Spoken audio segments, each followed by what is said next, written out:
और हमारे साथ दिलीप घोष बंगाल बीजेपी के अध्यक्ष जुड़ गए हैं, साथ ही डॉक्टर शशि पांजा जो कि वित्त मंत्री है पश्चिम बंगाल में, वो भी हमारे साथ जुड़ गई हैं। दिलीप जी, सबसे पहले आपसे जानना चाहूंगा कि ये जो आप आरोप लगा रहे हैं कि लॉकडाउन इसलिए बार बार लगाया जाता है ताकि राजनीतिक गतिविधियां न हो पाए, लेकिन जो आंकड़े हैं वो कुछ दूसरी कहानी बयान कर रहे हैं। पूरे देश में एक बार फिर से कोरोना के मामले लगातार बढ़ रहे हैं और राज्य सरकारें अपनी ओर से जरूर अलग अलग जगह पर इस तरह का फैसला कर रही है। देखिए, लॉकडाउन के लिए केंद्र सरकार की जो गाइडलाइन है, जहां कंटेनमेंट जोन है वहां लॉकडाउन लगना चाहिए, ना कि पूरा बंगाल में। दूसरा, अगर लॉकडाउन का कोई असर होता तो पिछले एक महीना से 3,000 के ऊपर प्रतिदिन नया संक्रमण हो रही है, वो कम क्यों नहीं हो रही है? और अगर सच में सरकार इसके लिए बहुत सीरियस है तो पिछले अगस्त महीना में लॉकडाउन जो हुआ उसके लिए चार बार डेट का परिवर्तन हुआ है। तो इसका मतलब यह है कि सरकार इसमें बहुत ज्यादा सीरियस नहीं है। किसी विशेष उद्देश्य को पूरा करने के लिए लॉकडाउन बार बार लगाया जा रहा है। और आप सुने हैं, हमारे राष्ट्रीय अध्यक्ष ने भी बात उठाया, हमने बार बार उठाया, जो ज्वाइंट परीक्षा हुई उसके पहले दिन नेट लॉकडाउन था, अभी भी आज और कल था। हम लोगों ने अपील किया तो कल का लॉकडाउन शिफ्ट हुआ है। जो एनईटी का जो ज्वाइंट है वो परसों है परीक्षा, फिर भी उसके पहले 2 दिन लगातार लॉकडाउन। तो इसका मतलब क्या है? कोई योजना पीछे नहीं है। जो आपकी रैली की तस्वीरें आ रही हैं सर, जो आज आपकी रैली की तस्वीरें आ रही हैं, आपको पता है हमारे देश में एक दिन में 1 लाख के करीब कोरोना संक्रमण के मामले हो रहे हैं। आपकी जो रैली हुई उसमें लोग पहले की रैली है, कोई सोशल डिस्टेंसिंग का पालन नहीं कर रहा था, इसलिए समझना चाह रहे हैं क्यों नहीं नियमों का, कायदों का पालन हुआ। ये तो टीएमसी वालों को पूछिए, 20-20 हजार लोगों का रैली क्यों करते हैं? कोई मास्क नहीं पहनता है। ये तो मैंने 3 दिन पहले गांव में रैली किया, वहां कोई संक्रमण नहीं है। और मैं तो डायस में भाषण दे रहा था, वहां क्या कोई मास्क पहनकर डायस में भाषण देता है क्या? हमारे चीफ मिनिस्टर जब प्रेस कॉन्फ्रेंस करती है क्या मास्क पहन के करती है क्या? व्यवहारिक बातें करना चाहिए ना। डॉक्टर शशि पांजा हमारे साथ हैं। डॉक्टर पांजा, आपने सुना दिलीप घोष जी को, वो ये कह रहे हैं कि जो लॉकडाउन है वो इसलिए लगाया जा रहा है ताकि जो बीजेपी की रैलियां हैं उनको रोका जा सके। एक तरफ तो टीएमसी की बड़ी बड़ी रैलियां हो रही हैं जहां पर कि सोशल डिस्टेंसिंग का पालन नहीं किया जा रहा है, और वहीं जब बीजेपी अपनी रैली करती है तो लॉकडाउन लगा दिया जाता है। पहले तो मैं बता दूं कि सब आरोप जो लगाते हैं वो सब बेबुनियाद हैं। इसका पुष्टिकरण वो खुद भी नहीं करेंगे। आपकी तरह एक गन मीडिया है जो आप साफ साफ दिखा सकते हैं किसका रैली हो रहा है और किसका रैली नहीं हो रहा है। आप रहते हैं पश्चिम बंगाल में और आपको पश्चिम बंगाल की परिस्थिति से आपकी कोई रिश्ता ही नहीं है, आपको नहीं मालूम यहाँ स्वास्थ्य में कितनी उन्नति हुई है, जिस वजह से कभी उनके ही भाषा में वो कहते थे कि यहाँ वुहान, आज के दिन वो खुद कह रहे हैं कि कोरोना चला गया। अर्थात परिस्थिति जरूर संभली है, माने उनके हिसाब से अगर ले तो परिस्थिति संभली है। आज रिकवरी रेट 86% है, लोग इलाज लेके घर जा रहे हैं। लेकिन इनका ये जो मुद्दा है, कल जो रैली की है, ना वहां कोई सामाजिक अपनी बीचों बीच कोई दूरी थी, ना वो कोई मास्क पहनते हैं, मास्क की धज्जियां उड़ गई। लेकिन डॉक्टर, केंद्र सरकार की ओर से कहा गया है कि अब तो अनलॉक हो रहा है, तो अब तो लॉकडाउन का प्रश्न ही नहीं उठता। और दूसरी तरफ जो जेपी नड्डा ने कल बात कही कि जब अयोध्या में राम मंदिर का शिलापूजन होता है, शिलान्यास होता है, उस दिन आप लॉकडाउन लगा देते हो, और जिस दिन बकरीद होती है उस दिन आप लॉकडाउन खोल देते हो। ये भी बेबुनियाद है। आप तुष्टिकरण की राजनीति कर रहे हैं वहां पर। ये कोई इनको केवल राजनीति दिखती है, स्वास्थ्य के विषय में भी इनको राजनीति दिखती है। यही दुख की बात है। लॉकडाउन जो है, ये हम लोग जो एक्सपर्ट्स हैं, यहाँ के मेडिकल एक्सपर्ट्स हैं, जो इस सब्जेक्ट में माहिर है, जो डॉक्टर्स हैं, जो एपिडेमियोलॉजिस्ट हैं, जो इन विषय को लेकर चर्चा करते हैं, उन्हीं से हम लोग को ये ज्ञान मिलता है।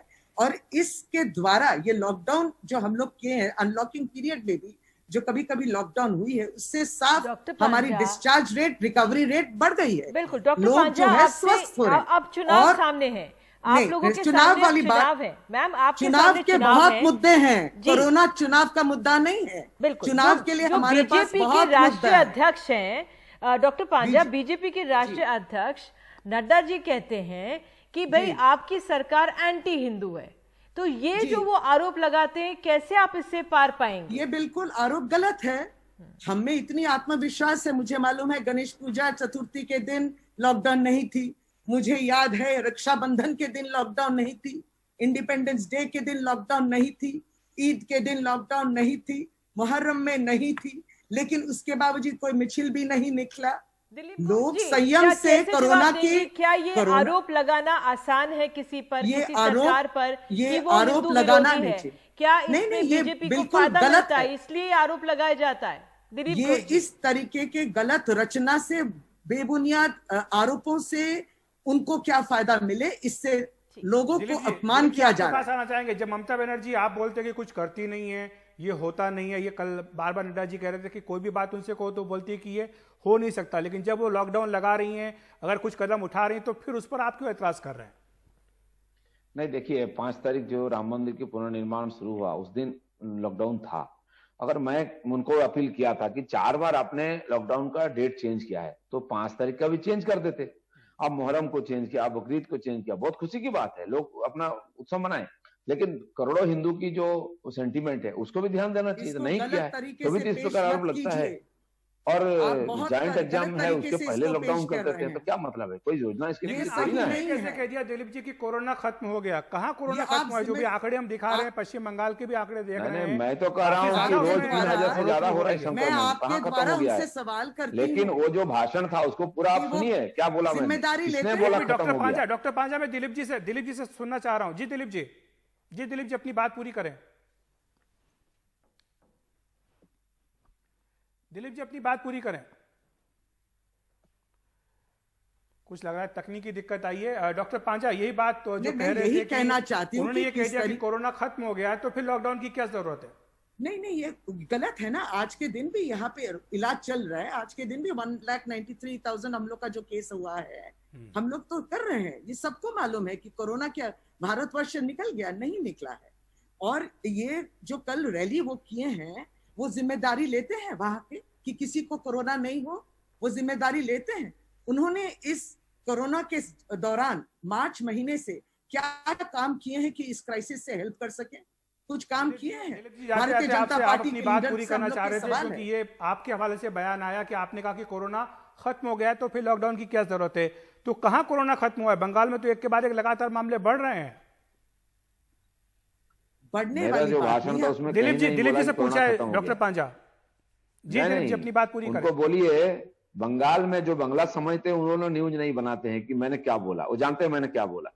लेकिन आप जो हिंदी जानते हैं, बांग्ला नहीं जानते, तो आप इसको न्यूज बनाते हैं, क्योंकि वो भाषण को कट पीट करके बनाया गया है। मैंने पूरा खुलेआम चौराहा पर कैमरा के सामने बोला है, कोई छुपा के नहीं बोला। मैं ऐसा ही बोलता हूं, इसलिए ऐसा नहीं, मैंने ही बोला कि आप सावधान रहिए। अभी 3,000 से ज्यादा रोज संक्रमण बढ़ रही है। कोरोना महामारी के रूप ले रहे हैं, सारा देश में कम हो रहा है लेकिन बंगाल में बढ़ रहा है। ये बात अगर महामारी बढ़ रही तो फिर तो लॉकडाउन भी एक उपाय है ना दिलीप घोष जी, जो कि ममता ना, मेरा भी कहना है लॉकडाउन अगर उपाय है व्यवस्थित ढंग से कीजिए। 1 महीना से आप कम क्यों नहीं कर पा रहे हैं इतना लॉकडाउन के बाद भी? इसका मतलब बेअसर है लॉकडाउन, इसका मतलब बिना सोचे समझे लॉकडाउन किया जा रहा है। आप लोग इकट्ठा हो तो प्लीज सोशल डिस्टेंसिंग मेंटेन रखिए, थोड़ा दूरी पर खड़े होइए और लोगों को ये समझाइए। बहुत बहुत धन्यवाद, आप दोनों जुड़े।